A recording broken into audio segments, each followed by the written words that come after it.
സമാദരണീയനായ അധ്യക്ഷൻ, സ്നേഹമുള്ള കാരണവന്മാരെ, സ്നേഹിതന്മാരെ, നമ്മുടെ കാലം നേരിടുന്ന ഏറ്റവും ഗുരുതരമായ ഒരു സാമൂഹ്യ രോഗത്തെക്കുറിച്ചുള്ള അന്വേഷണങ്ങൾക്ക് നിരന്തരമായി വേദിയൊരുക്കുന്ന കേരളത്തിലെ അപൂർവം കേന്ദ്രങ്ങളിൽ ഒന്നാണ് ചെമ്മാട്. ഇപ്പോഴും ഏഷ്യയിലെ ഏറ്റവും വലിയ യുവജന പ്രസ്ഥാനമായ DYFI വർഗീയത എന്ന മഹാമാരിയെക്കുറിച്ചുള്ള അന്വേഷണങ്ങൾക്ക് ഇങ്ങനെ ഒരു വൈകുന്നേരം കണ്ടെത്തിയിരിക്കുകയാണ്. ഏത് കാലത്താണ് മാറാടിനെ കുറിച്ച് നമ്മൾ സംസാരിക്കേണ്ടി വരുന്നത് എന്ന് നമ്മൾ ഓർമ്മിക്കണം. കേരളം കടന്നുപോകുന്നത് മാറാട്ട കൂട്ടക്കൊലയുടെ കാഴ്ചകളിൽ കൂടി മാത്രമല്ല. ഈ കഴിഞ്ഞ ആഴ്ചയിലെ കേരളത്തിലെ ഒരു മഹാത്ഭുതം കൊച്ചിയിലെ മെഡിക്കൽ മിഷൻ ഹോസ്പിറ്റലിലുണ്ടായ ഒരു അത്ഭുതകരമായ രൂപപരിണാമമാണ്. ഹരിപ്പാട്ട എബ്രഹാം എന്നൊരു സത്യക്രിസ്ത്യാനിക്ക് അയാളുടെ നെഞ്ചിനകത്തേക്ക് മാറ്റിവെക്കപ്പെട്ടത് പറവൂരിലെ സുകുമാരൻ എന്ന ഈഴവന്റെ ഹൃദയമാണ്. അങ്ങനെ ഹൃദയങ്ങൾ കൈമാറ്റം ചെയ്യപ്പെടുന്ന ഒരു കാലത്ത് ആണ് നമ്മൾ മാറാടുകൾ ഉണ്ടാകുന്നത് എന്നും മാറാടുകൾ ഉണ്ടാക്കുന്ന ഭരണകൂടങ്ങൾക്ക് നാം സാക്ഷിയാകേണ്ടി വരുന്നു എന്നും ഓർക്കേണ്ടി വരുന്നത്. ഈയിടെ കേരളത്തിൽ ഞാൻ കണ്ട ഏറ്റവും മാതൃകാപരനായ ഒരു മനുഷ്യൻ തിരുവനന്തപുരം ജില്ലയിലെ വിഴിഞ്ഞം കടപ്പുറത്തെ ഒരു മനുഷ്യനാണ്. വിഴിഞ്ഞം നിരന്തരമായി വർഗീയ കലാപം ഉണ്ടാകുന്ന കേരളത്തിന്റെ തീരങ്ങളിൽ ഒന്നാണ്. അവിടെ വർഗീയതയെക്കുറിച്ചുള്ള അന്വേഷണത്തിന്റെ ഭാഗമായി ചെന്നുപെട്ട ഞങ്ങൾ ഒരു മനുഷ്യനെ പരിചയപ്പെട്ടു. അത്യപൂർവമായ സ്വഭാവവിശേഷങ്ങളുള്ള ഒരു മനുഷ്യൻ. ആ മനുഷ്യന്റെ പേര് അബ്ദുൽ ജബ്ബാർ എന്നാണ്. അദ്ദേഹം പരിപൂർണ ഭക്തനായ ഒരു മുസൽമാനാണ്. അദ്ദേഹം കോൺഗ്രസ് പാർട്ടിയുടെ അനുഭാവിയാണ്. എങ്കിലും അദ്ദേഹം നിർഭാഗ്യവാനാണ്. അദ്ദേഹത്തിന് ചെറുപ്പത്തിലെ വസൂരി രോഗം വന്ന് അദ്ദേഹത്തിന്റെ 2 കണ്ണുകളുടെയും കാഴ്ച നഷ്ടപ്പെട്ടിരുന്നു. പക്ഷെ ഇക്കഴിഞ്ഞ മാസം അദ്ദേഹത്തിന് ഒരു കണ്ണ് കിട്ടി. കണ്ണ് കിട്ടിയത് കേരളത്തിന് മാതൃകയായി തീർന്ന ഒരു വീരമഹതി എഴുതി വെച്ച ഒരു ഒസ്യത്തിലൂടെയാണ്. ആ മഹതിയുടെ പേര് പറഞ്ഞാൽ കേരളം മുഴുവൻ അറിയും. അവരുടെ പേര് ആര്യ അന്തർജനം എന്നാണ്. നവകേരളത്തിന്റെ ശില്പിയായ സഖാവ് EMS നമ്പൂതിരിപ്പാടിന്റെ ധർമ്മപത്നി ആര്യ അന്തർജനം ജീവിച്ചിരിക്കുമ്പോൾ എഴുതി വെച്ച ഒരു ഒസ്യത്തുണ്ട്. നമ്മുടെയൊക്കെ പോലെ ഒസ്യത്തിൽ അവർ പറഞ്ഞിരുന്നത് എന്റെ ഭൂസ്വത്തുക്കൾ എങ്ങനെ വീതം വെക്കണം എന്നല്ല. അങ്ങനെ വീതം വെക്കാൻ നയാ പൈസയുടെ ഭൂസ്വത്ത് പോലും എല്ലാം ദാനം ചെയ്ത് ഫക്കീറായി മരിച്ചുപോയ ആ കുടുംബത്തിനുണ്ടായിരുന്നില്ല. പക്ഷേ ആര്യ അന്തർജനത്തിന്റെ ഒസ്യത്തിൽ പറഞ്ഞത്, ഞാൻ മരിക്കുന്ന നേരത്ത് എന്റെ 2 കണ്ണുകൾക്കും ആരോഗ്യമുണ്ടെങ്കിൽ എന്റെ മരണത്തിന്റെ തൊട്ടടുത്ത നിമിഷത്തിൽ ആ 2 കണ്ണുകളും പറിച്ചെടുത്ത് ഭൂമിയിലെ 2 മനുഷ്യന്മാർക്ക്, വെളിച്ചം ആവശ്യമുള്ള 2 മനുഷ്യന്മാർക്ക് അവരുടെ ജാതി ചോദിക്കാതെ മതം ചോദിക്കാതെ ദാനം ചെയ്യണം. ആ ഒസ്യത്ത് ഇന്ത്യയിലെ ഏറ്റവും വലിയ ഇടതുപക്ഷ പ്രസ്ഥാനമായ അവരുടെ പാർട്ടി, അവരുടെ ബന്ധുക്കൾ സത്യസന്ധമായി നടപ്പാക്കിയപ്പോ അതിലൊരു കണ്ണ് കിട്ടിയത് വിഴിഞ്ഞം കടപ്പുറത്തെ അബ്ദുൽ ജബ്ബാർ എന്ന മുസൽമാനാണ്. അബ്ദുൽ ജബ്ബാർക്ക് ആവേശപൂർവ്വം സംസാരിച്ച കൂട്ടത്തിൽ എന്നോട് പറഞ്ഞ പ്രധാനപ്പെട്ട ഒരു കാര്യം, ഞാൻ ഇന്നലെ ആദ്യമായി പരസഹായമില്ലാതെ പള്ളിയിൽ പോയി. ഇന്നലെ വരെ എന്നെ പള്ളിയിൽ കൊണ്ടുപോയിരുന്നത് ഒരു കൊച്ചുകുട്ടി കൈപിടിച്ചായിരുന്നു. ഇന്നലെ ഞാൻ പരസഹായമില്ലാതെ എന്റെ കണ്ണുകൊണ്ട് വെളിച്ചം കണ്ട് പള്ളിയിൽ പോയി. ഞാൻ ആദ്യമായി പള്ളിയിൽ ചെന്ന് ചെയ്തത്, മുസൽമാന്മാർക്കൊരു വിശ്വാസമുണ്ട്, ഒരു പുണ്യം വന്നാൽ, ഒരു ഭാഗ്യം വന്നാൽ, ഒരു കുഞ്ഞു പിറന്നാൽ ദൈവത്തോട് നന്ദി പറയാനുള്ള ശുക്രിന്റെ നിസ്കാരം, 2 റക്അത്ത് സുന്നത്ത് നിസ്കാരം. അബ്ദുൽ ജബ്ബാർക്ക് ആവേശപൂർവ്വം പറഞ്ഞത്, ഞാൻ ഇന്നലെ പള്ളിയിൽ ചെന്നിട്ട് ചെയ്തത് ആര്യ അന്തർജനത്തിന്റെ പരലോക ശാന്തിക്ക് വേണ്ടി 2 റക്അത്ത് സുന്നത്ത് നിസ്കരിക്കുകയായിരുന്നു എന്നാണ്. അങ്ങനെ ഒരു കാലത്താണ് നമ്മുടെ കേരളം കടന്നു പോകുന്നത് എന്ന് നമ്മൾ ഓർമ്മിക്കണം. മാത്രമല്ല, കേരളവും ഇന്ത്യയും ലോകവും ഇതിൽ നിന്ന് വേറിട്ട ഒരവസ്ഥയിലൂടെയല്ല കടന്നു പോകുന്നത്. ഹൃദയ കൈമാറ്റം നടന്ന അത്യപൂർവമായ സംഭവങ്ങൾ, അത്യത്ഭുതകരമായ ജീവപരിണാമങ്ങൾ ഭൂമിയിലാകെ നടന്നുകൊണ്ടിരിക്കുന്ന ഒരു കാലത്താണ് നമ്മളുള്ളത്. ഈയിടെ ഇസ്രായേലിന്റെ മണ്ണിൽ ഒരു ജൂതനായ ആൺകുട്ടി അപകടത്തിൽപ്പെട്ട് മരിച്ചപ്പോ ആ ജൂതനായ ആൺകുട്ടി, യുവാൽ ജോർജ് എന്നാണ് അവന്റെ പേര്, ജൂതനായ ആൺകുട്ടിയുടെ ഹൃദയം ഒരു മുസ്ലിം പെൺകുട്ടിക്ക്, റീമ ജറൂഷി എന്നാണ് ആ കുട്ടിയുടെ പേര്, അവൾക്ക് മാറ്റിവെക്കപ്പെട്ടു. റീമ ജറൂഷി ജീവിച്ചിരിക്കുന്നത് ചരിത്രത്തിലെ ഒരു മഹാസാക്ഷിയായിട്ടാണ്. ഇസ്രായേലിന്റെ മണ്ണ് നമുക്കറിയാം. ചരിത്രത്തിൽ ചോരച്ചാലുകളോടൊപ്പം പിറന്ന നാടാണ് ഇസ്രായേൽ. വംശീയമായ ചോര ഒരിക്കലും ഉണങ്ങാത്തൊരു മണ്ണാണത്.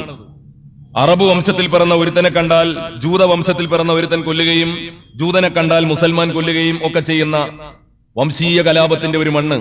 അവിടെയാണ് ജൂതനായ ആൺകുട്ടിയുടെ ഹൃദയം കൊണ്ട് മുസ്ലിം പെൺകുട്ടി റീമ ജറൂഷി ജീവിച്ചിരിക്കുന്നത് നമ്മൾ ഓർമ്മിക്കണം. ഇങ്ങനെ ഹൃദയങ്ങൾ കൈമാറ്റം ചെയ്യപ്പെടുന്ന ഒരു കാലം, ഹൃദയങ്ങൾ മാത്രമല്ല, മനുഷ്യ ശരീരത്തിലെ സകല ജീവകോശങ്ങളും ദാനം ചെയ്യപ്പെടുന്ന കാലം. വൃക്കകൾ ആവശ്യമുണ്ട് എന്ന പരസ്യം 10 കൊല്ലം മുമ്പ് മലയാളത്തിലില്ല. ഇന്ന് പക്ഷേ അങ്ങനെ ഒരു പരസ്യമില്ലാതെ ഒരു പത്രം പോലും മലയാളത്തിൽ പുറത്തിറങ്ങുന്നില്ല. ഇതാണ് നമ്മുടെ കാലം എന്ന് ഓർമ്മിക്കുമ്പോൾ നമ്മൾ തിരിച്ചറിയേണ്ട ഒരു കാര്യമുണ്ട്. ഇവിടെ ഏതു നേരത്തും ഹരിപ്പാട്ട് സത്യക്രിസ്ത്യാനിയായ എബ്രഹാമിന്റെ നെഞ്ചിനകത്ത് പറവൂരിലെ സുകുമാരന്റെ ഹൃദയം വരാം. ഇത് അവിടെ മാത്രം ഒതുങ്ങുന്ന ഒരു സാധ്യതയല്ല. ഇത് ലോകത്തിന്റെ ഏതു തെരുവിലും എപ്പോഴും നടക്കാവുന്ന ഒരു സാധ്യതയാണ്. ഇവിടെ ഒരു മുസൽമാന്റെ നെഞ്ചിനകത്ത് ഏതു നേരത്തും ഒരു ഹിന്ദുവിന്റെ ഹൃദയം വരാം. ഇവിടെ ഏതു നേരത്തും ഒരു ഹിന്ദുവിന്റെ നെഞ്ചിനകത്ത് ഒരു ക്രിസ്ത്യാനിയുടെ ഹൃദയം വരാം. ഇങ്ങനെ ഒരു കാലത്ത് എങ്ങനെയാണ് സ്നേഹിതന്മാരെ ഹിന്ദുക്കളെ വരുവിൻ എന്ന് ആർത്തു വിളിച്ചുകൊണ്ട് ഗുജറാത്തിൽ 5000 മുസൽമാനെ കുരുതി വരുത്താൻ നമുക്ക് സാധിക്കുക? ഇങ്ങനെ ഒരു കാലത്ത് എങ്ങനെയാണ് സ്നേഹിതന്മാരെ കടലിന്റെ അഴികളിൽ നിന്ന് സ്പീഡ് ബോട്ടിൽ പറന്നു വന്ന് മുസൽമാന് വേണ്ടി 10ഓളം മനുഷ്യന്മാരെ കൂട്ടക്കൊല ചെയ്തിട്ട് 10 മിനിറ്റ് കൊണ്ട് തിരിച്ചു പോകുന്ന ഒരു കാടത്തം എങ്ങനെയാണ് മാറാട് പോലുള്ള ബീച്ചുകൾ സംഭവിക്കുന്നത്?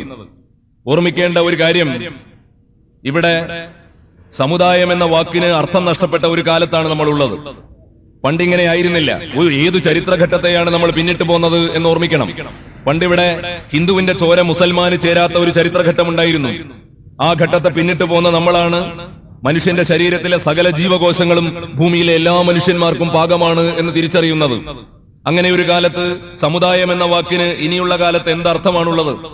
അതുകൊണ്ട് തന്നെ സമുദായത്തിന്റെ വോട്ട് എന്ന് വെള്ളാപ്പള്ളിമാർ ആർത്തു വിളിക്കുമ്പോ, സമുദായത്തിന്റെ ചോര എന്ന് ഇസ്ലാമിക തീവ്രവാദികൾ ആർത്തു വിളിക്കുമ്പോ, സമുദായത്തിന്റെ വികാരം എന്ന് സാമുദായിക രാഷ്ട്രീയ കച്ചവടക്കാർ ആർത്തു വിളിക്കുമ്പോ, ഇവിടുത്തെ വീട്ടമ്മമാർ ചെയ്യേണ്ട ഒരു സൽക്കർമ്മമുണ്ട്. നമ്മുടെ കൊച്ചുകുട്ടികളുടെ കാതുപൊത്തിപ്പിടിച്ച്, മോനെ ആ കേൾക്കുന്നത് നമ്മുടെ കാലഘട്ടത്തിലെ ഏറ്റവും വലിയ അശ്ലീലമാണ് എന്ന് പറഞ്ഞു കൊടുക്കേണ്ട ഒരു കാലമാണ്. പക്ഷെ എന്തുകൊണ്ടോ നമ്മുടെ വീട്ടമ്മമാർക്ക് മാത്രമല്ല, നമ്മുടെ ജീവിതത്തിലെ മഹാബുദ്ധിജീവികൾക്കും നമ്മുടെ കാരണവന്മാർക്കും നമ്മുടെ നേതാക്കന്മാർക്കും ഒക്കെ എന്തുകൊണ്ടോ ഏറ്റവും ഉത്ബുദ്ധമായ പ്രബുദ്ധമായ കേരളത്തിലെ ജനതയ്ക്ക് പോലും ഏറ്റവും ഇഷ്ടപ്പെട്ട പഥ്യമായി തീരുന്ന വാക്കുകൾ വർഗവും ജാതിയും സമുദായവും ഒക്കെ ആയിത്തീരുന്നുണ്ട്. അതുകൊണ്ട് തന്നെ ഇങ്ങനെ ഒരു കാലത്താണ് മാറാടുകൾ ഒരു ഒറ്റപ്പെട്ട സംഭവമല്ല എന്ന് നമ്മൾ തിരിച്ചറിയുന്നത്. മാറാടുകൾ ഉണ്ടാകുന്നത് പണ്ട് ബേപ്പൂരിലോ നടുവട്ടത്തോ മാറാട്ടോ ഉണ്ടായ ഏതെങ്കിലും വർഗീയ കലാപങ്ങളുടെ പ്രതികരണമാണ് എന്നൊന്നും വിചാരിക്കാൻ സാധിക്കുന്ന ഒരു ചരിത്രഘട്ടത്തിലൂടെയല്ല ലോകം കടന്നു പോകുന്നത്. നമ്മുടെ ലോകത്താകെ വർഗീയതയുടെ ഏറ്റവും പരമരൂപമായ ഫാസിസത്തോടൊപ്പം വളരുന്ന ഭീകരവാദവും ഒരുപോലെ ലോകത്തെ നടുക്കുന്ന ഒരു കാഴ്ച ലോകത്തിലാകെ നമ്മൾ കണ്ടുകൊണ്ടിരിക്കുന്നുണ്ട്. ഇന്ത്യയിൽ മാത്രമല്ല. ഇന്ത്യ കണ്ട ഏറ്റവും വലിയ ഫാസിസ്റ്റ് പ്രസ്ഥാനമായ RSS സംഘപരിവാരം ഇന്ത്യയുടെ അധികാരത്തിലെത്തി നിൽക്കുന്ന ഒരു കാലം. ഇതേ കാലത്ത് തന്നെ ഭൂമിയിലെ അനേകം തെരുവുകളിൽ നടക്കുന്ന കാഴ്ചകൾ നമ്മൾ കാണണം. ഇന്ത്യയിൽ മാത്രമല്ല ഫാസിസം ഉള്ളത് എന്നും ഹിന്ദുത്വവാദികളായ RSSകാർ മാത്രമല്ല ഫാസിസ്റ്റുകൾ എന്നും നമ്മൾ തിരിച്ചറിയണം. നമ്മുടെ അയൽപക്കത്തെ ശ്രീലങ്കയിൽ സിംഹള തീവ്രവാദികൾ ബുദ്ധമതത്തിലെ തീവ്രവാദികളാണ്. ഒരു ഉറുമ്പിനെ പോലും നോവിക്കരുതേ എന്ന് പഠിപ്പിച്ച മഹാനായ ശ്രീബുദ്ധന്റെ, മനുഷ്യസ്നേഹിയായ ശ്രീബുദ്ധന്റെ അനുയായികളാണ് സിംഹളന്മാർ. അവരാണ് വിളിച്ചു കൂവുന്നത്, ഇന്ത്യൻ വംശക്കാർ ഞങ്ങളുടെ നാട്ടിൽ പാടില്ല. പണ്ട് അച്ഛനപ്പൂപ്പന്മാരുടെ കാലത്ത് എന്നോ നൂറ്റാണ്ടുകൾക്ക് മുമ്പ്, സഹസ്രാബ്ദങ്ങൾക്ക് മുമ്പ് ശ്രീലങ്കൻ തീരത്തേക്ക് ഇന്ത്യൻ തീരത്ത് നിന്ന് കടല് കടന്നു പോയവരാണ് അവിടുത്തെ ഇന്ത്യൻ വംശക്കാർ. അവരെ ഞങ്ങൾ കൊന്നൊടുക്കുമെന്നും തുടച്ചു നീക്കുമെന്നും പറയുന്ന ഫാസിസ്റ്റുകളാണ് ശ്രീലങ്കയിലെ സിംഹളന്മാർ. നമ്മുടെ അയൽപക്കത്തെ ഇസ്രായേൽ ജൂത ഭീകരവാദികളുടെ താവളമാണ്. ജൂതമതത്തിനകത്തെ ഫാസിസ്റ്റുകളാണ് അവിടുത്തെ ഭീകരന്മാർ, അവിടുത്തെ ഭരണകൂടമായി വർത്തിക്കുന്നത്. അവർ പറയുന്നത് അറബ് വംശക്കാർ തിരിച്ചു പോവുക എന്നാണ്. അറബ് വംശത്തെ തുടച്ചു നീക്കുകയും അറബ് വംശം താമസിക്കുന്ന ഫലസ്തീനിലെ വീടുകൾ ഒന്നൊന്നായി ബുൾഡോസറുകൾ കൊണ്ട് തട്ടിനിരപ്പാക്കുകയും ചെയ്യുന്ന അറബ് ജനതയുടെ സകല സാംസ്കാരിക ചിഹ്നങ്ങളും നിരന്തരം തകർത്തുകൊണ്ടിരിക്കുന്ന ഒരു ഇസ്രായേലാണ് നമ്മുടെ മുമ്പിലുള്ള കാഴ്ച. അതോടൊപ്പം തന്നെ സമീപകാലം വരെ അഫ്ഗാനിസ്ഥാൻ ഭരിച്ചിരുന്ന താലിബാൻ എന്ന ലക്ഷണമൊത്ത ഇസ്ലാമിക ഭീകരവാദ സംഘവും നമ്മുടെ മുമ്പിലുണ്ട്.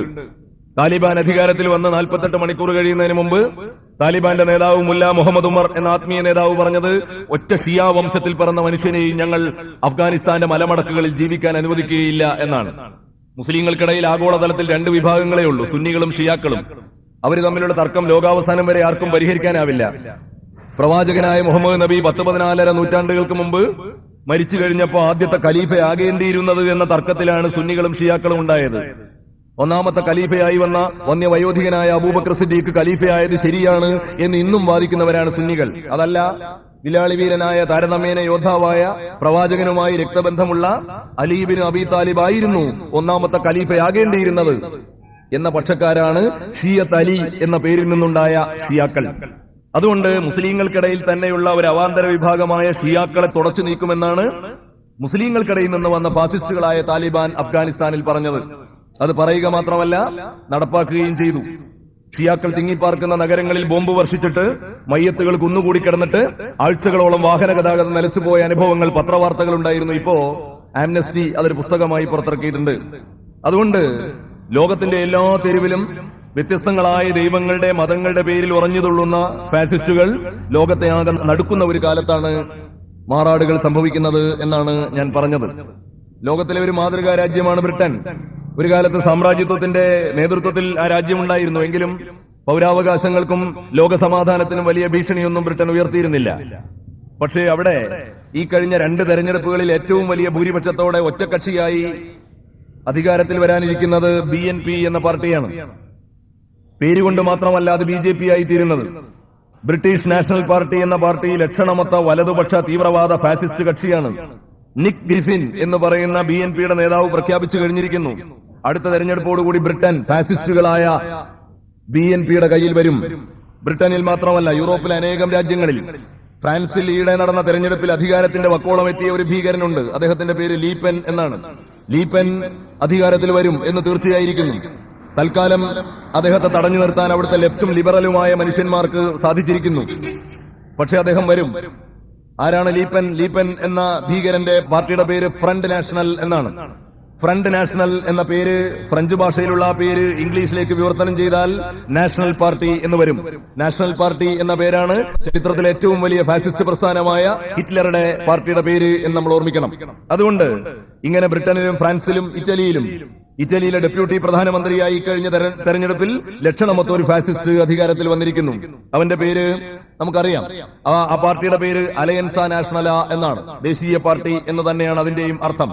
ബെൽജിയത്തിൽ ഏറ്റവും വലിയ ഒറ്റക്കക്ഷിയായി അധികാരത്തിലേക്ക് അടുത്തുകൊണ്ടിരിക്കുന്നത് വിം ഫോർട്ടുയ എന്ന് പറയുന്ന ഫാസിസ്റ്റ് കക്ഷിയാണ്. അതുകൊണ്ട് ഞാൻ പറയാൻ ശ്രമിക്കുന്ന പ്രധാനപ്പെട്ട ഒരു കാര്യം, ഇന്ത്യയിലെ ഹിന്ദുത്വവാദികൾ മാത്രമല്ല ഫാസിസ്റ്റുകളെന്നും ലോകത്തിന്റെ വ്യത്യസ്തങ്ങളായ തെരുവുകളിൽ വ്യത്യസ്തങ്ങളായ ദേശീയതയുടെ പേരിൽ ഉറഞ്ഞുതുള്ളുന്ന അനേകം ഫാസിസ്റ്റുകളുണ്ട് എന്നും അവരുടെ വിളയാട്ടം ഭൂമിയിലാകെ ശക്തിപ്പെട്ടു നിൽക്കുന്ന കാലത്താണ് നമ്മൾ മാറാടിനെ കുറിച്ച് സംസാരിക്കേണ്ടി വരുന്നത് എന്നുമാണ് ഞാൻ പറയുന്ന ആദ്യത്തെ കാര്യം.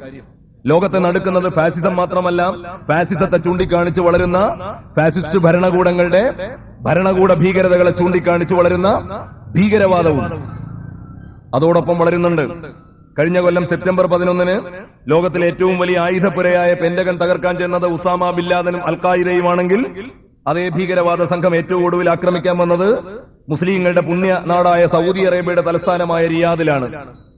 അത് കഴിഞ്ഞ് ഒരാഴ്ചക്കകം അവർ തന്നെ ആക്രമിക്കാൻ പോയത് മുസ്ലിങ്ങളുടെയും ക്രിസ്ത്യാനികളുടെയും ജൂതന്മാരുടെയും ഒരുപോലുള്ള തീർത്ഥാടന കേന്ദ്രമായ ജെറൂസലേമിലാണ്.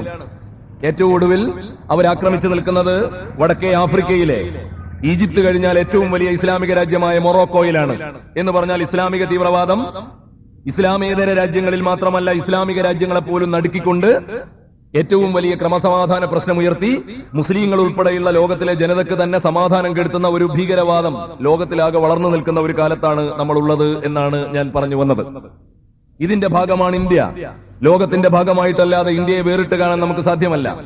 ഇന്ത്യയുടെ വിശേഷം, ഇന്ത്യയുടെ ആദ്യമായി ഒരു പ്രധാനമന്ത്രി, ഒരു ഫാസിസ്റ്റ് പ്രധാനമന്ത്രി 5 കൊല്ലം പൂർത്തിയാക്കുന്നു എന്നാണ്.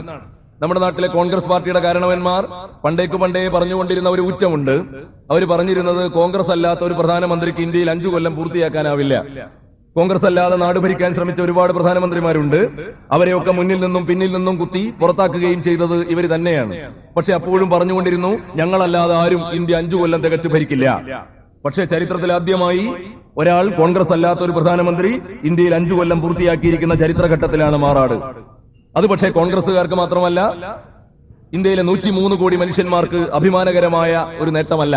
മറിച്ച് ഇന്ത്യയിലെ മനുഷ്യന്മാർക്ക് തലയുള്ള കാലത്തോളം പുറത്തു കാണിക്കാനാവാത്ത വിധം കൊടിയ അപമാനത്തിലേക്ക് ഇന്ത്യയെ നയിക്കുന്ന ഘട്ടത്തിലാണ്.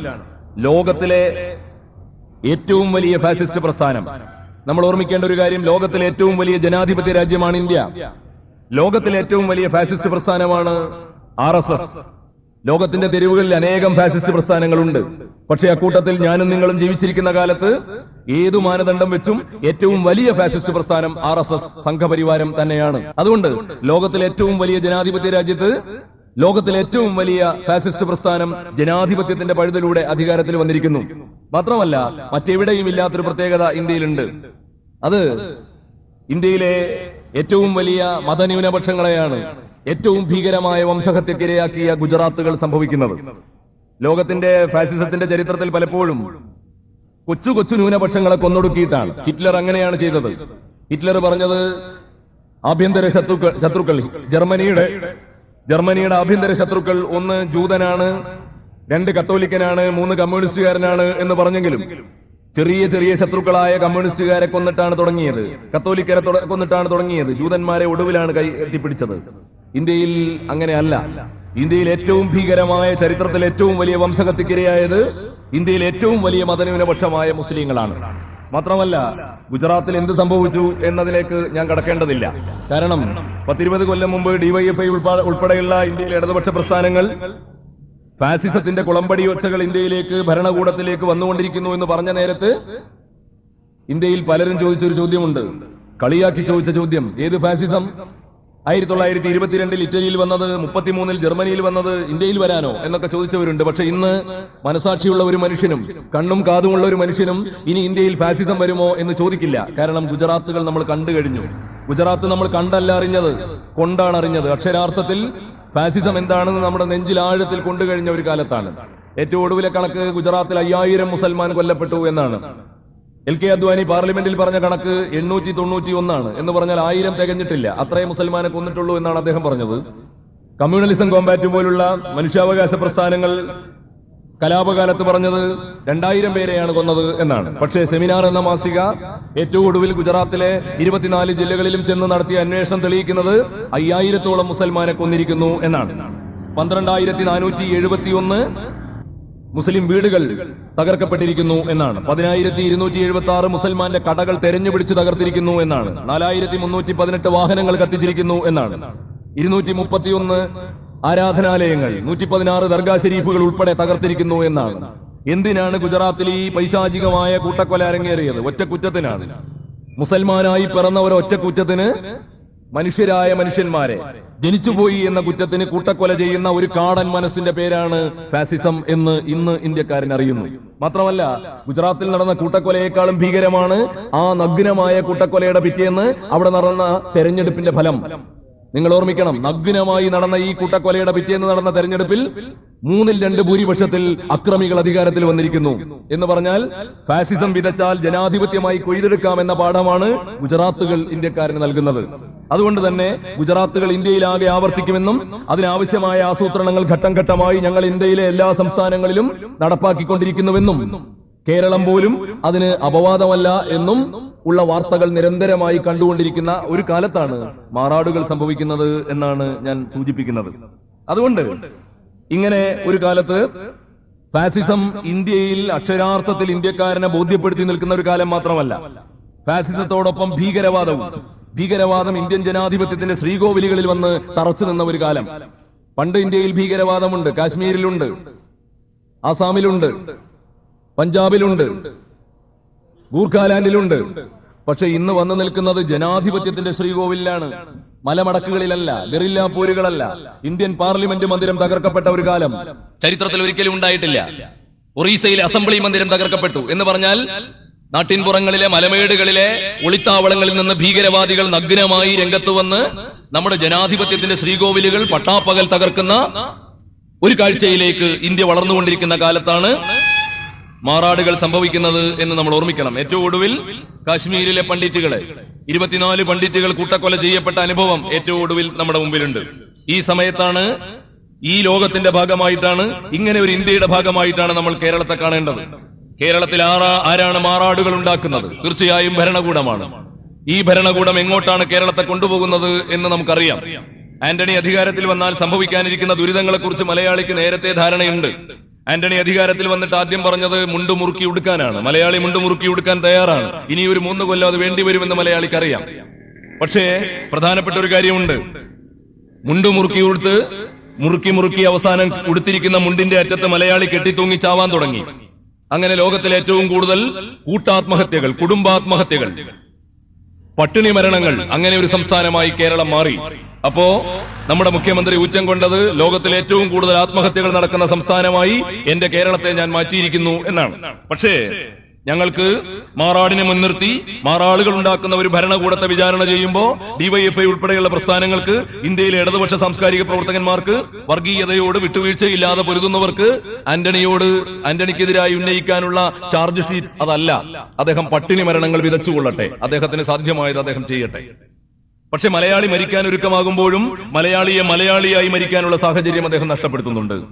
കേരളത്തിൽ മനുഷ്യന്മാർക്ക് മനുഷ്യനായി മരിക്കാനുള്ള സൗകര്യമാണ് അദ്ദേഹം നഷ്ടപ്പെടുത്തുന്നത്. ആന്റണി കേരളത്തെ വലതുപക്ഷത്തിന്റെ പടുകുഴിയിലേക്ക് നയിക്കുന്നു എന്നൊക്കെ ഞങ്ങൾ പറയുമ്പോൾ അതിന്റെ അർത്ഥം കേവലമായ രാഷ്ട്രീയമായി കാണരുത്. കാരണം ഇടത്തുനിന്ന് വലത്തോട്ട് കേരളത്തെ നയിക്കുന്നു എന്ന് പറഞ്ഞാൽ എന്താ അർത്ഥം? അത് നായനാര് പോയി ആന്റണി വന്നു എന്നതല്ല, മറിച്ച് ഇടതുപക്ഷത്ത് നിന്ന് വലതുപക്ഷത്തേക്ക് എന്ന പ്രയോഗത്തിന് രണ്ടർത്ഥമാണുള്ളത്. ഒന്ന്, ദുർബലന്റെ പക്ഷത്ത് നിന്ന് ഉള്ളവന്റെ പക്ഷത്തേക്ക് കേരളത്തെ കൊണ്ടുപോകുന്നു ആന്റണി. കേരളം ഏതാണ്ട് 5700 ജന്മിമാർക്ക് സ്വന്തമായിരുന്ന ഒരു കാലമുണ്ട്. ജന്മിമാരുടെ ജന്മിമാരായി നമ്മുടെ ലാൻഡ് റെക്കോർഡുകളിൽ, നമ്മുടെ ഭൂമിയുടെ ആധാര രേഖകളിൽ തിരുവനന്തപുരത്ത് സ്ഥാനം പിടിച്ച 5700ഓളം ജന്മിമാരെ ഉണ്ടായിരുന്നുള്ളൂ. അവരുടേതായിരുന്നു കേരളം. അങ്ങനെ 6000ഓളം ജന്മിമാരുടെ കേരളത്തെ 3.25 കോടി മലയാളികൾക്ക് സ്വന്തമാക്കി കൊടുത്തതാരാണ്, തീരെഴുതി കൊടുത്തതാരാണ് എന്ന് മലയാളിക്കറിയാം. തീർച്ചയായും സഖാവ് EMS നമ്പൂതിരിപ്പാട് ഉൾപ്പെടെയുള്ള ഭരണാധികാരികൾ 2 വട്ടം ഭരിച്ചതും അതിന്റെ തുടർ നടപടികളുമാണ് മലയാളിക്ക് കേരളത്തിന്റെ ഉടമസ്ഥാവകാശം പതിച്ചു കിട്ടിയത്. പക്ഷെ ആ കേരളത്തെ ഇന്ന് ആന്റണി ആർക്കാണ് വിറ്റുകൊണ്ടിരിക്കുന്നത്? ആന്റണി കേരളത്തെ വിറ്റുകൊണ്ടിരിക്കുന്നത് കൃത്യമായി കേരളീയരായ 6 പേർക്കല്ല, 6000 പേര് പോട്ടെ, 6 പേർക്ക് പോലുമല്ല, മലയാളികളല്ലാത്ത, ഇന്ത്യക്കാരല്ലാത്ത വൈദേശികളായ 6 പേർക്ക്, 6-7 പേർക്ക് കേരളത്തെ വിൽപ്പനക്ക് വെച്ചു അദ്ദേഹം. കഴിഞ്ഞ ജനുവരി മാസത്തിൽ കൊച്ചിയിൽ നടന്ന മഹാമാമാങ്കത്തിന്റെ പേര് ജിം എന്നാണ്. അതിന്റെ മുദ്രാവാക്യം സർവ്വലോക മുതലാളിമാരെ വരുവിൻ വരുവിൻ എന്നാണ്. കേരളത്തിന്റെ നാടിഞരമ്പുകളൊക്കെ കീറിമുറിച്ചു വെച്ച് ഒരു ഇറച്ചിക്കടയിലെ പോലെ നിങ്ങൾ തീരുമാനിക്കുന്ന വിലക്ക് നിങ്ങൾ കൊണ്ടുപോയിക്കൊള്ളുവിൻ എന്ന് പറയുമ്പോൾ നമ്മൾ ഓർമ്മിക്കേണ്ട ഒരു കാര്യമുണ്ട്. പണ്ട് ഇന്ത്യയിൽ ആദ്യമായി അധിനിവേശത്തിന്റെ മോഹങ്ങളുമായി വന്ന വാസ്കോഡിഗാമയോട്, പോർച്ചുഗീസുകാരോട് സാമൂതിരി മഹാരാജാവ് പറഞ്ഞ ഒരു തമാശയുണ്ട്. സാമൂതിരി പറഞ്ഞു അത്രേ, വാസ്കോഡിഗാമ അങ്ങ് എന്തും കൊണ്ടുപോയിക്കൊള്ളൂ, ഞങ്ങളുടെ ചുക്കും ഏലവും കുരുമുളകും എല്ലാം കടത്തിക്കൊണ്ടുപോയിക്കൊള്ളൂ, എല്ലാം കൊണ്ടുപോയാലും നിങ്ങൾക്ക് കൊണ്ടുപോകാനാവാത്ത അമൂല്യമായൊരു സമ്പത്ത് എന്റെ പത്തായത്തിലുണ്ട്. വാസ്കോഡിഗാമ ഞെട്ടിപ്പോയത്രേ. കാരണം സാമ്രാജ്യത്വത്തിന്റെ ചാരക്കണ്ണുകൾക്ക് കാണാൻ പറ്റാത്ത എന്ത് സ്വത്താണ് നമ്മുടെ നാട്ടിലുള്ളത്. ഇപ്പോഴും അങ്ങനെയാണ്. നമ്മുടെ കടൽ തീരത്തെ കരിമണൽ, നിലമ്പൂർ കാട്ടിലെ സ്വർണത്തിന്റെ തരികളൊന്നും കണ്ടെത്തിയത് നമ്മളല്ല, സാമ്രാജ്യത്വത്തിന്റെ കണ്ണുകളാണ്. അതുകൊണ്ട് വാസ്കോഡിഗാമയോട് അന്ന് ചിരിച്ചുകൊണ്ട് സാമൂതിരി മഹാരാജാവ് പറഞ്ഞു അത്രേ, എന്റെ പത്തായത്തിൽ തിരുവാതിര ഞാറ്റുവേല എന്നൊരു സാധനമുണ്ട്, അത് കൊണ്ടുപോ, താനൊന്ന് കാണട്ടെ. പക്ഷെ ഇന്ന് അദ്ദേഹം വന്നാൽ, വാസ്കോഡിഗാമ വന്നാൽ, സാമൂതിരി തിരിച്ചു വന്നാൽ അങ്ങനെ ഒരു തമാശ പറയാനാവില്ല. കാരണം ആന്റണി വിൽപ്പനക്ക് വെച്ചിരിക്കുന്നത് തിരുവാതിര ഞാറ്റുവേലയെ തന്നെയാണ്. കാരണം തിരുവാതിര ഞാറ്റുവേലയാണ് കേരളത്തെ കേരളമാക്കുന്നത്, കേരളത്തെ ദൈവത്തിന്റെ സ്വന്തം നാടാക്കി തീർക്കുന്നത്. നമ്മുടെ കാലാവസ്ഥ, നമ്മുടെ മൺസൂൺ, നമ്മുടെ പ്രകൃതി, നമ്മുടെ കടൽ, നമ്മുടെ കടൽ തീരം, നമ്മുടെ നദികൾ, അണക്കെട്ടുകൾ, കാടുകൾ, കുടിവെള്ളം എല്ലാം അങ്ങനെ വിൽപ്പനക്ക് വെച്ച ഒരു കാലം എന്ന് പറഞ്ഞാൽ കേരളത്തിന്റെ ഉടമസ്ഥാവകാശം മലയാളിക്ക് അന്യമായി പോവുകയും മലയാളികളായ 3.25 കോടി മനുഷ്യന്മാരെ ഈ പുണ്യഭൂമിയിൽ നിന്ന് ആട്ടിയോടിക്കുകയും കേരളത്തിന്റെ ഉടമസ്ഥാവകാശം ലോകത്തിലെ ഒരുപറ്റം മുതലാളിമാർക്ക് തീരെഴുതി കൊടുക്കുകയും ചെയ്യുന്ന ഒരു കാലത്താണ് ആന്റണി ഉള്ളത് എന്ന് പറഞ്ഞാൽ ആന്റണി കേരളത്തെ വലതുപക്ഷത്തേക്ക് ഭീകരമായി നയിക്കുന്നു എന്നർത്ഥം. 2, ആന്റണി കേരളത്തെ വലത്തോട്ട് നയിക്കുന്നു എന്ന് പറഞ്ഞാൽ അർത്ഥം കേരളത്തെ ഉത്ബുദ്ധതയുടെ ഒരു മണ്ഡലത്തിൽ നിന്ന്, യുക്തിബോധത്തിന്റെ ഒരു മണ്ഡലത്തിൽ നിന്ന് മിഥ്യകളുടെ മണ്ഡലത്തിലേക്ക്, മിഥ്യകളുടെ ചളിക്കുഴിയിലേക്ക് നയിക്കുന്നു എന്നാണ്. കേരളത്തിന് ഒരുപാട് സൽക്കർമ്മങ്ങളുണ്ട്, ഒരുപാട് സൽക്കർമ്മങ്ങൾക്ക് കീർത്തി കേട്ട മണ്ണാണ് കേരളം. അത് കമ്മ്യൂണിസ്റ്റ് പാർട്ടിയെ അധികാരത്തിലേറ്റുക മാത്രമല്ല, സമ്പൂർണ്ണ സാക്ഷരത, ജനകീയ ആസൂത്രണം, ലോകാരോഗ്യ നിലവാരം, അങ്ങനെ അനവധി മഹത്തായ കാര്യങ്ങൾക്ക് കീർത്തി കേട്ട കേരളം ഇന്ന് പക്ഷേ വർഗീയ കലാപത്തിന്റെ മണ്ണായി തീർന്നിരിക്കുന്നു. നിരന്തരം വർഗീയ കലാപങ്ങൾ, മാറാട് ഒടുവിലത്തേതാണ്. നിരന്തരമായ വർഗീയ കലാപങ്ങൾ. പണ്ട് കേരളത്തിൽ വർഗീയ കലാപം ഉണ്ടായിരുന്നില്ല. ഇന്ത്യയിലെ പല സംസ്ഥാനങ്ങളും വർഗീയ കലാപങ്ങൾക്ക് കീർത്തി കേട്ട നാടുകളാണ്. വടക്കേ ഇന്ത്യയിലെ പല പേരുകളും കേട്ടാൽ ഉടനെ വർഗീയ കലാപത്തിന്റെ പര്യായമാണെന്ന് നമുക്ക് ഓർമ്മ വരും. മീററ്റ് എന്ന് കേട്ടാൽ, മുറാദാബാദ് എന്ന് കേട്ടാൽ, ജാംഷഡ്പൂർ എന്ന് കേട്ടാൽ, ഭീവണ്ടി എന്ന് കേട്ടാൽ അത് വർഗീയ കലാപമാണ്. പക്ഷേ കേരളം അങ്ങനെ ആയിരുന്നില്ല. കേരളത്തിൽ എന്തെങ്കിലും ഒരു വർഗീയ കലാപം, എപ്പോഴെങ്കിലും ഒരു തലശ്ശേരി, പിന്നെ എപ്പോഴെങ്കിലും ഒരു നടുവട്ടം, പിന്നെ എപ്പോഴെങ്കിലും ഒരു അങ്ങാടിപ്പുറം, പിന്നെ എന്തെങ്കിലും ഒരു പൂന്തുറ. പക്ഷെ ഇപ്പൊ അങ്ങനെയാണോ? ആന്റണി അധികാരത്തിൽ വന്ന കഴിഞ്ഞ 2 കൊല്ലത്തിനകം കേരളത്തിൽ ശരാശരി ഒരു മാസത്തിൽ 1 കണക്കിന് വർഗീയ കലാപങ്ങൾ ഉണ്ടാകുന്നു. മാത്രമല്ല ഇവിടെ വർഗീയ കലാപങ്ങൾക്ക് കാരണം പോലും വേണ്ട എന്നായിരിക്കുന്നു. വർഗീയ കലാപങ്ങൾക്ക് കാരണം വേണ്ട. പത്തനംതിട്ടയിൽ കഴിഞ്ഞ കൊല്ലം എന്തിനാണ് വർഗീയ കലാപം ഉണ്ടായത്? മുഹമ്മദ് മാഷ് ഇവിടെ പറഞ്ഞല്ലോ. എന്തിനാ കലാപം ഉണ്ടായത്?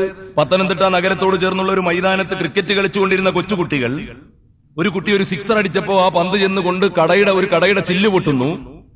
സമ്പൂർണ്ണ സാക്ഷരനായ മലയാളി പിന്നെ ഉടനെ ചോദിക്കുന്ന ചോദ്യം, ആ പന്തടിച്ച കുട്ടിയുടെ തന്തയുടെ ജാതി ഏതാണ്? അതിന്റെ പേരിൽ ഒരു വർഗീയ കലാപം. മാറാട് ബീച്ചിൽ കഴിഞ്ഞ കൊല്ലം ജനുവരി മാസം 3-ാം തീയതി രാത്രി എന്തിനാണ് വർഗീയ കലാപം ഉണ്ടായത്? പുതുവർഷാഘോഷത്തിന്റെ പേരിൽ. 2000-ലേറെ കൊല്ലമായി നമ്മുടെ ചരിത്രത്തിന്റെ ചുമരിൽ നിന്ന് കലണ്ടറുകൾ മാറ്റി തൂക്കാറുണ്ട്. ആഘോഷങ്ങളുടെ ഭാഗമായി മദ്യപിക്കുന്നത് പോലും പുതിയ ഒരു അനുഭവമല്ല. മദ്യപിക്കുന്നവർക്ക് പലപ്പോഴും മതവും ജാതിയും പ്രശ്നമല്ല. മദ്യത്തിന് മതമില്ലാത്തതുകൊണ്ട് എല്ലാ സമുദായങ്ങളും ഒന്നിച്ച് മദ്യപിക്കാറുണ്ട്. നാദാപുരത്ത് പണ്ട് വലിയ വർഗീയ കലാപം ഉണ്ടായത് ഒരു ബാറിൽ വെച്ച് എല്ലാ സമുദായക്കാരും തമ്മിൽ ഉണ്ടായ ഒരു ഏറ്റുമുട്ടലാണ്. മാറാട് ബീച്ചിലും അങ്ങനെയല്ലേ? ഒരുമിച്ച് മദ്യപിച്ച് ഇത്തിരി ഓവറായി ഒരാൾ വീണ് കഴിയുമ്പോ പിന്നെ ചോദിക്കുന്ന ചോദ്യം, വീണവന്റെ ജാതി, തള്ളിയവന്റെ ജാതി. അങ്ങനെ ഒരു വർഗീയ കലാപം.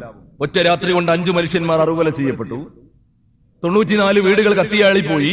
27 യമഹ എഞ്ചിനുകൾ തകർക്കപ്പെട്ടു. മത്സ്യത്തൊഴിലാളികളുടെ ഒരു ഗ്രാമം മുഴുവനും വെന്തീരായി എന്ന് വേണം പറയാൻ. എന്തിനായിരുന്നു അത്? മാറാട് ബീച്ചിൽ വർഗീയ കലാപം ഉണ്ടായത് പുതുവർഷാഘോഷത്തിന്റെ പേരിലാണ്. ഒരുപക്ഷെ കലാപത്തെക്കാളും മാരകമാണ് കലാപത്തിന്റെ കാരണം.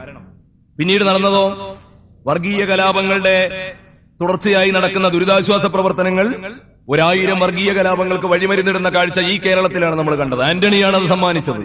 ഞാനാണ് മാറാടിന്റെ പ്രതി എന്ന് ആന്റണി പറഞ്ഞാൽ പോരാ. അദ്ദേഹം 1-ാം പ്രതിയല്ല, അവസാനത്തെ പ്രതിയും അദ്ദേഹം തന്നെയാണ്. ഇവിടുത്തെ അക്രമികൾ അദ്ദേഹത്തിന്റെ കൂട്ടാളികൾ മാത്രമാണ്. അദ്ദേഹം ഭംഗിവാക്ക് ഞാനാണ് പ്രതി എന്ന് പറഞ്ഞതുകൊണ്ടായോ രാജിവെച്ച് ഇറങ്ങിപ്പോകേണ്ട നേരം എന്നോ കഴിഞ്ഞില്ലേ? അദ്ദേഹം അല്ലാതെ ആരാണ് കേരളം കണ്ട ഏറ്റവും ഭീകരമായ ഈ കൂട്ടക്കൊലക്ക് ഉത്തരവാദി? മാറാട് ബീച്ചിൽ നടന്ന ദുരിതാശ്വാസ പ്രവർത്തനങ്ങൾ. സാധാരണഗതിയിൽ ഒരു വർഗീയ കലാപം ഉണ്ടായാൽ അതിന്റെ ഒരു ചിട്ടയുണ്ട്.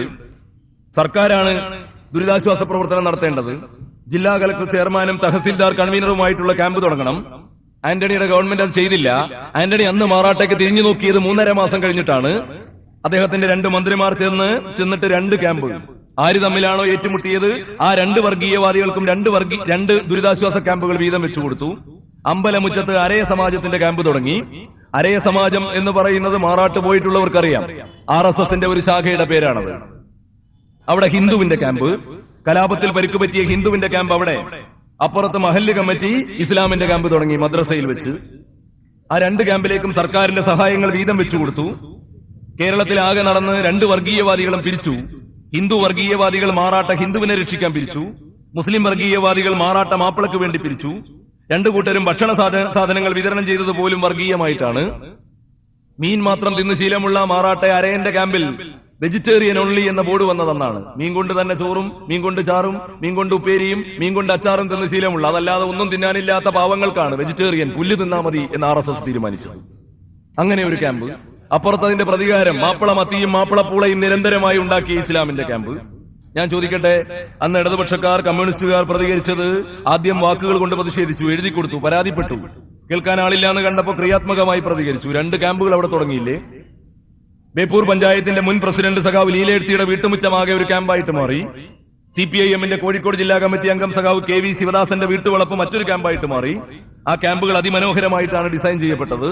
ആ ക്യാമ്പിലേക്ക് കോഴിക്കോട് ജില്ലയിലെ ഓരോ തൊഴിലാളിയും 1 ദിവസത്തെ വേതനം കൊടുക്കാൻ പറഞ്ഞപ്പോൾ 4 ദിവസത്തെ വേതനങ്ങളാണ് കൊടുത്തത്. അതുകൊണ്ട് 10,000-കണക്കിന് ലക്ഷക്കണക്കിന് രൂപയുടെ ഭക്ഷ്യധാന്യങ്ങൾ വന്നു. മാത്രമല്ല ആ ക്യാമ്പിന്റെ പുറത്തുനിന്ന് രാപ്പകലില്ലാതെ കമ്മ്യൂണിസ്റ്റ് സഖാക്കൾ വിളിച്ചു പറഞ്ഞു, മനുഷ്യന്മാരെ വരുവിൻ, ഹിന്ദുക്കളെ വരുവിൻ എന്നല്ല, മുസൽമാന്മാരെ വരുവിൻ എന്നല്ല. പക്ഷെ ഉള്ളത് പറയാമല്ലോ. 3-ാം ദിവസം നിരാശയോടെ തിരിച്ചു പോന്നവരാണ് ഞങ്ങളൊക്കെ. കാരണം ആ ക്യാമ്പിനകത്തേക്ക് കാര്യമായി ആള് വന്നില്ല. ഹിന്ദുവിന്റെ ക്യാമ്പിലും തിരക്കായിരുന്നു, മുസൽമാന്റെ ക്യാമ്പിലും തിരക്കായിരുന്നു. മനുഷ്യന്റെ ക്യാമ്പിൽ ആളില്ല. മനുഷ്യന്റെ ക്യാമ്പ് അതിമനോഹരമായിട്ടാണ് പ്ലാൻ ചെയ്തിരുന്നത്. അവിടെ കലാപത്തിൽ പരിക്കുപറ്റിയവർക്ക് മരുന്ന് കൊടുക്കാനും ഭക്ഷണം കൊടുക്കാനും മാത്രമല്ല ഏർപ്പാട്. ഹിന്ദു കുട്ടിക്കും മുസ്ലിം കുട്ടിക്കും ഒരുമിച്ച് കളിക്കാനുള്ള കളിമുറ്റങ്ങൾ, ഹിന്ദു വീട്ടമ്മമാർക്കും മുസ്ലിം വീട്ടമ്മമാർക്കും ഒരുമിച്ച് തൊഴിൽ പരിശീലനം നേടാനുള്ള സൗകര്യങ്ങൾ, യുവാക്കൾക്ക് ഒരുമിച്ച് കലാപരിപാടികൾ ആസ്വദിക്കാനും അവതരിപ്പിക്കാനുമുള്ള ഏർപ്പാടുകൾ എല്ലാം ഉണ്ടായിരുന്നു. പക്ഷെ ഉണ്ടായില്ല. എന്താ കാരണം? അന്ന് കോൺഗ്രസുകാരും മുസ്ലിം ലീഗുകാരും നാടാകെ ഇറങ്ങി പറഞ്ഞു, നിങ്ങൾക്ക് റേഷൻ കാർഡ് വേണ്ടേ, നിങ്ങളുടെ കുട്ടികൾക്ക് സർട്ടിഫിക്കറ്റ് വേണ്ടേ, പെൻഷൻ വേണ്ടേ, സർക്കാരിന്റെ വല്ല സഹായവും വേണോ? ഒന്നുകിൽ മാപ്പിളയാവണം, അല്ലെങ്കിൽ ഹിന്ദു ആകണം. മനുഷ്യനാവുന്ന ക്യാമ്പിൽ പോയാൽ അത് അയോഗ്യതയാണ്. അതിന്റെ ഫലമാണ് ഇന്ന് മാറാട് അനുഭവിക്കുന്നത്. അതുകൊണ്ട് മാറാടുകൾ ഉണ്ടാക്കുന്നത് ആരാണ് എന്ന ചോദ്യം നമ്മുടെ മുമ്പിലുണ്ട്. അതുകൊണ്ട് തന്നെ ഇവിടെ ആർക്കാണ് വളർച്ചയുണ്ടായത് എന്ന് നമ്മൾ ഓർമ്മിക്കണം. ആന്റണിയുടെ ഭരണകാലത്ത് കോൺഗ്രസുകാരുൾപ്പെടെയുള്ള ഇന്ത്യയിലെ എല്ലാ രാഷ്ട്രീയ പാർട്ടികളോടും ഡിവൈഎഫ്ഐ എന്ന പ്രസ്ഥാനം ആവശ്യപ്പെടുന്ന പ്രധാനപ്പെട്ട ഒരു കാര്യം, ആന്റണി അധികാരത്തിൽ വന്നിട്ട് കഴിഞ്ഞ 2 കൊല്ലത്തിനകം കേരളത്തിൽ ഏത് രാഷ്ട്രീയ പാർട്ടിക്കാണ് വളർച്ചയുണ്ടായത്? ഒരു പാർട്ടിയും വളർന്നിട്ടില്ല. ഇവിടെ വളർന്നത് കൊടിയ വർഗീയ വിധ്വംസക പ്രസ്ഥാനങ്ങളാണ്. വെള്ളാപ്പള്ളി നടേശന്മാർ എന്തുകൊണ്ടാണ് കേരളത്തെ നടുക്കുന്ന തലവേദനയായി തീരുന്നത്? വെള്ളാപ്പള്ളിമാരെക്കാളും വലിയ കൊള്ളപ്പണക്കാർ പണ്ടും കേരളത്തിലുണ്ട്. വെള്ളാപ്പള്ളിയേക്കാൾ വലിയ പള്ളകളും പണ്ട് കേരളത്തിലുണ്ട്.